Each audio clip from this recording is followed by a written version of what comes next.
السلام علیکم ورحمۃ اللہ وبرکاتہ۔ میرے پیارے آقا علیہ الصلوۃ والتسلیم کے پیارے دیوانوں، خاتون جنت حضرت فاطمہ الزہرا رضی اللہ تعالی عنہا کی کنیزوں، تمام انبیاء اور انسانوں کے باپ سیدنا آدم علیہ السلام کا ذکر سماعت کیا، ساتھ ہی اللہ کے نبی ادریس علیہ السلام اور نوح علیہ السلام کی سوانح سنی۔ آج سے ہم اللہ کے خلیل سیدنا ابراہیم علیہ السلام اور ان کے بیٹے اسماعیل و اسحاق علیہ السلام کے تعلق سے درس سماعت کریں گے۔ حضرت اسماعیل اور حضرت اسحاق علیہ السلام دونوں حضرت ابراہیم علیہ السلام کے بیٹے ہیں۔ حضرت اسحاق علیہ السلام کی والدہ کا نام حضرت سارہ رضی اللہ تعالی عنہا ہے، اور حضرت اسماعیل علیہ السلام کی والدہ کا نام حضرت ہاجرہ رضی اللہ تعالی عنہا ہے۔ حضرت ابراہیم علیہ السلام کا نسب، آپ تارخ ابن ناخور کے فرزند ہیں۔ آپ کا نام، آپ کی پیدائش طوفان کے 1709 سال بعد ہوئی اور عیسیٰ علیہ السلام سے تقریباً 2300 سال پہلے شہر بابل کے قریب قصبہ کونی میں ہوئی۔ تفسیر خزائن العرفان میں ہے کہ آپ کی پیدائش امواز کے علاقے میں سوس کے مقام پر ہوئی۔ تنبیہ: آزر ابراہیم علیہ السلام کے چچا کا نام ہے، آپ کے باپ کا نام طارق ہے۔ علامہ محمود احمد آلوسی رحمۃ اللہ تعالی علیہ فرماتے ہیں، اہل سنت کے کثیر اہل علم کا اسی پر اعتماد ہے کہ بے شک آزر ابراہیم علیہ السلام کا باپ نہیں تھا۔ اہل سنت کے جمع غفیر کی دلیل یہ ہے کہ نبی کریم صلی اللہ علیہ وسلم کے آباء و اجداد میں کوئی بھی کافر نہیں تھا۔ نبی کریم صلی اللہ علیہ وسلم کا ارشاد گرامی ہے، میں ہمیشہ پاک پشتوں سے پاک رحموں کی طرف منتقل ہوتا رہا، اور یہ بھی واضح ہے کہ کفار و مشرکین تو پاک کبھی نہیں ہو سکتے۔ اللہ تعالیٰ نے فرمایا، مفہوم: بے شک مشرک تو ناپاک لوگ ہیں۔ بعض لوگوں نے کہا تھا کہ نبی کریم صلی اللہ علیہ وسلم کے ارشاد میں طاہر کا مطلب یہ ہے کہ آپ کے آباء و اجداد بدکاری سے پاک تھے۔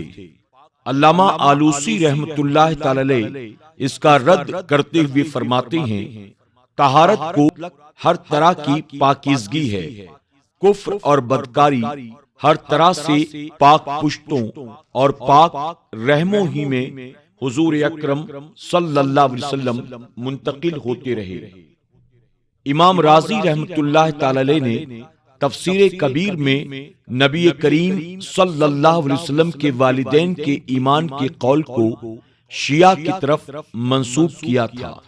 اس کا بھی رد پیش کرتے ہوئے علامہ آلوسی رحمۃ اللہ تعالی علیہ فرماتے ہیں، اس قول کو شیعہ کی طرف منسوب کرنا جیسے امام رازی رحمۃ اللہ تعالی علیہ نے بھی منسوب کر دیا ہے، یہ حقیقت میں غور و فکر کرنے کی وجہ سے ایسا ہوا ہے، اگر توجہ کی جاتی تو ایسا نہ ہوتا۔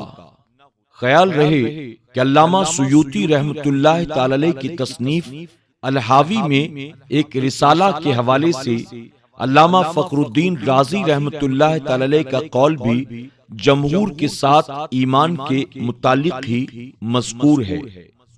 حضرت علامہ مولانا محمد اشرف سیالوی مد ظلہ فرماتے ہیں کہ تفسیر کبیر کے بعد کی تصنیف علامہ رازی کی ہے، اس لیے علامہ کا پہلے قول سے رجوع ثابت ہوتا ہے۔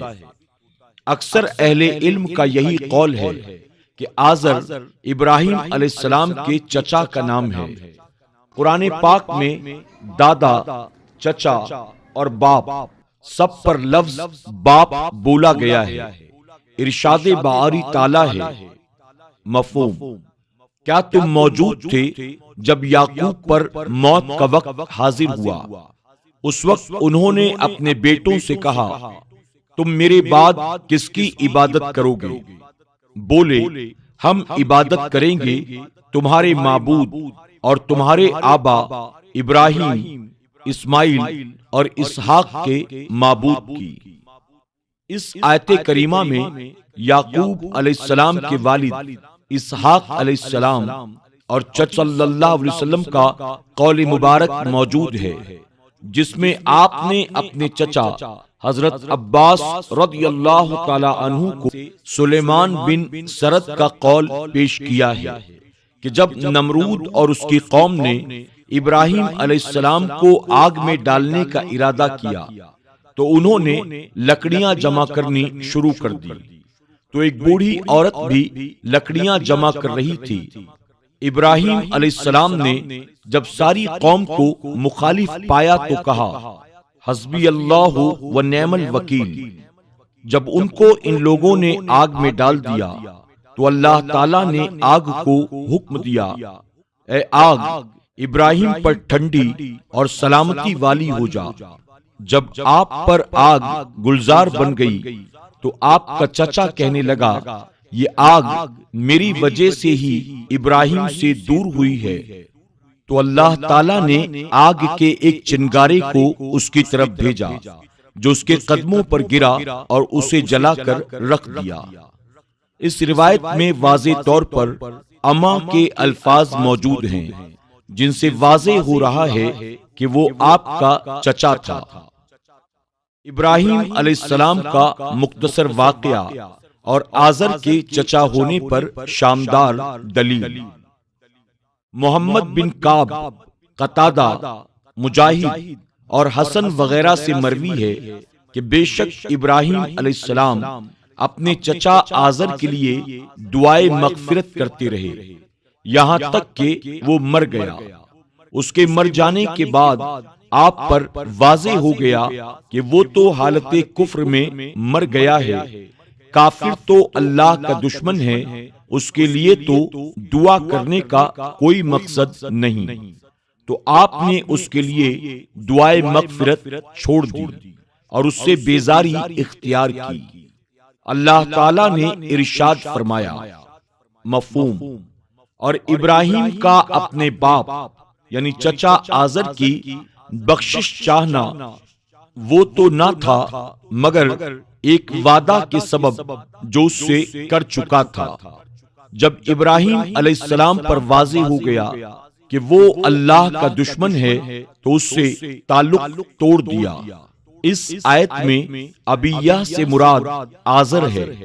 ابراہیم علیہ السلام نے ایک وعدے کے پیش نظر اس کے لیے دعائے مغفرت کی، کیونکہ آپ نے ایک مرتبہ آزر کو کہا تھا کہ میں اپنے رب سے تیری مغفرت کی دعا کروں گا۔ دوسری وجہ یہ تھی کہ ایک مرتبہ آزر نے بھی حضرت ابراہیم علیہ السلام سے ایمان لانے کا وعدہ کیا تھا۔ آیت کریمہ کا شان نزول یہ ہے، حضرت علی مرتضیٰ رضی اللہ تعالی عنہ سے مروی ہے کہ جب یہ آیت نازل ہوئی، میں تمہارے لیے اپنے رب سے مغفرت طلب کرتا ہوں، تو میں نے سنا کہ ایک شخص اپنے والدین کے لیے مغفرت کر رہا ہے، باوجود یہ کہ وہ دونوں مشرک تھے۔ تو میں نے کہا، تو مشرکوں کے لیے دعائے مغفرت کرتا ہے؟ تو اس نے کہا، کیا حضرت ابراہیم علیہ السلام نے آزر کے لیے دعا نہ کی تھی؟ وہ بھی تو مشرک تھے۔ یہ واقعہ میں نے سید عالم صلی اللہ علیہ وسلم سے عرض کیا تو آپ صلی اللہ علیہ وسلم نے فرمایا، حضرت ابراہیم علیہ السلام کا استغفار کرنا اس کے اسلام لانے کی امید پر تھا، جس کا آزر نے آپ سے وعدہ کیا تھا، اور آپ نے آزر سے استغفار کرنے کا وعدہ کیا تھا۔ جب وہ امید ختم ہو گئی، آپ نے اس سے تعلق توڑ دیا اور اس کے لیے دعائے مغفرت کرنا بھی چھوڑ دیا۔ آزر آگ کے چنگارے میں مر گیا اور حضرت ابراہیم علیہ السلام نے اس کے بعد اس کے لیے کوئی دعا نہیں کی۔ آگ کے واقعے کے بعد ابراہیم علیہ السلام نے شام کی طرف ہجرت کی، پھر مصر میں داخل ہوئے اور ایک جابر بادشاہ کا واقعہ درپیش آیا اور حضرت ہاجرہ آپ کو ملی۔ پھر آپ کو اللہ تعالیٰ نے حکم دیا کہ ہاجرہ اور اس کے بیٹے اسماعیل کو کعبہ کے پاس چھوڑ دو۔ آپ نے جب اپنے بیٹے اور زوجہ کو وہاں چھوڑا جہاں آج مکہ مکرمہ آباد ہے، تو وہاں آپ نے کچھ دعائیں فرمائیں، جن میں سے ایک دعا میں یہ الفاظ مبارکہ موجود تھے: مفہوم: اے ہمارے رب، میری اور میرے والدین کی مغفرت فرما۔ اب اس سے بات روز روشن کی طرح واضح ہو گئی کہ آپ نے اللہ سے جس دشمن کے لیے دعا کرنا چھوڑ دیا تھا وہ آپ کا چچا آزر ہے، جسے باپ سے تعبیر کیا گیا ہے، اور اس دعا کے چھوڑنے کے کتنے عرصے کے بعد آپ اپنے باپ اور ماں کے لیے مغفرت کی دعا کر رہے ہیں، وہ آپ کا حقیقی باپ ہے۔ اگر آزر جو کافر اور اللہ کا دشمن ہے وہی آپ کا حقیقی باپ ہے، تو اس سے بیزاری کے بعد پھر اس کے لیے دعا کرنے کا کیا مطلب ہے؟ میرے پیارے آقا علیہ الصلوۃ والتسلیم کے پیارے دیوانوں، خاتون جنت حضرت فاطمہ الزہرا رضی اللہ تعالی عنہا کی کنیزوں، آج کے درس میں بس اتنا ہی۔ انشاءاللہ مزید اس کے آگے ہم کل کے درس میں سماعت کریں گے۔ تب تک کے لیے ہمیں اجازت دیں، اپنا خیال رکھیں اور اپنی دعاؤں میں ہمیں ضرور یاد رکھیں۔ السلام علیکم ورحمۃ اللہ وبرکاتہ۔